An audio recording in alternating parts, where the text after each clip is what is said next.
అది సరే అసలు కథ అవ్వాలి కదా ఏది ఆ సరదా అన్నిటికీ సిద్ధపడే వచ్చాను కదా అందుకే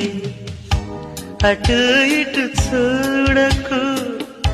సుఖాలను వీడకు తొందరే ముందు విందుకు ముద్ది మంది బుగ్గ వద్దంటూ అడ్డం రాకే నువ్వు సిగ్గులేని సిగ్గా ముద్దిమ్మంటే బుగ్గ అగ్గిల్లి వస్తే ఆగేదెట్ట హద్దు పద్దు వద్దా అమ్మాయి ముద్దు ఇవ్వందే ఈరే తెల్లవారనివ్వనంతే అబ్బాయి నీ ముద్దు చెల్లించితే